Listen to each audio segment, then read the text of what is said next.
Gate, the TV series, revolves around a very interesting conceit. Basically, in Japan, this huge gate just suddenly appears one day, and this horde of barbarian-type medieval army invade Japan. But there's a lot more to it than just that. The main character here is Itami, a man who's just on his way to a convention in Japan when all of a sudden this outbreak just happens, and he just kicks into action, starts to take down some of these invaders before the army comes in and just decimates them, because let's face it, bullets are a little bit more deadly than arrows, especially as they're taking this down. And Japan builds a large dome around this gate, stopping anything from coming through again.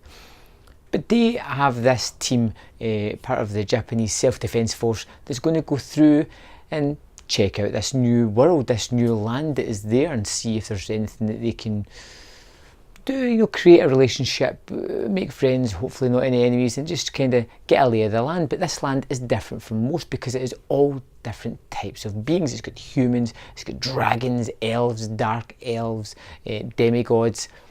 It has a lot. So you have this modern force in this strange world that they don't really know too much of, and they're trying to get the lay of the land and pretty much how they affect this land and how they build relationships, or don't in certain cases. The main character of Itami is one that you just instantly attune to, or I did anyway, because I found him to be such an interesting character. He was one of these guys that kept messing up and somehow succeeding against what he was trying to do. He works in the special forces, he is an army man, he is trained, and that kicks into action at the start, which gets him promoted and also gets him into key missions when he's in this special land. And he keeps doing things that his superiors don't want him to do, but it ultimately helps relationships, helps out this new world, makes friends and acquaintances, and ultimately drives him up the ranks by basically breaking all the rules and succeeding. And you like him for that because he seems like a genuinely nice guy. He's one of these guys that you just kind of like, and it's good because he's the main character in this. But he's not the only character. We have his team of soldiers who are with him who don't really respect him because he is a bit buffoonish, even though he does have the intelligence and the ability to lead this army. But we meet some other people across the way that he meets. There is Lily, a young wizard who is learning her craft.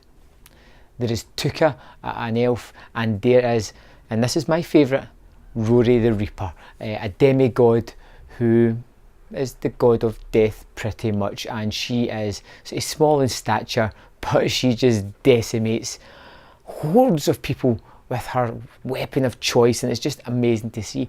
The visuals are very striking. It doesn't move too fast, it's colourful, it's in your face, and it's interesting. But the best thing about this series is the story itself. There is 2 seasons here, spread over 24 episodes. The first 12 episodes I'd say are probably the stronger of the 2. The second season I'd say was a little bit muddled, but still nonetheless extremely interesting, and it's good to see how they bring lots of facets of current world politics and that into this story by showing how this invading force can corrupt and better this new land that they go into. Like I said, it's full of action, it's full of hilarious moments thanks to Itami's behaviour. It's got some ridiculously good action set pieces. There's some good scenes when they're fighting a fire dragon. It's really interesting. The characters are all unique and fun to look at. The storylines are fairly varied and interesting. There is moments when Itami and his harem of women kind of travel back to Japan, and it's interesting to see how they interact with it, and it's funny, and it's just basically a good time to be seen. I think Gate is terrific. The 24 episodes flew by. It was all half-hour episodes, and I kind of burnt through this in a couple of days. I found it very interesting. Like I said, it's nice because it kind of broaches the world of fantasy, but still kind of roots it in sort of modern day, so it's not overly fantasy. It kind of eases me into that kind of subgenre of the anime, and I thought this was a really good show, something that I would probably go back to. Maybe not watch every episode, but pick out key moments, and definitely Rory the Reaper is one of my favourite characters I've met yet on this anime adventure that I've been on. Terrific show, had a lot of fun with it, and I can highly recommend it. It's out now on a special Blu-ray DVD combo, and it will be coming separately later on like Blu-ray only and DVD only. I can highly recommend this. It looks stunning, fantastic story, just rattles through and kept me highly entertained. I gave this show 4 out of 5. Really worth your time, really worth checking out. Yeah, I'd love to know your thoughts on it, what you like about this, what you didn't like about it, what other good anime should I check out. Let me know in the comment box below, and I'll see you later. Thanks for watching.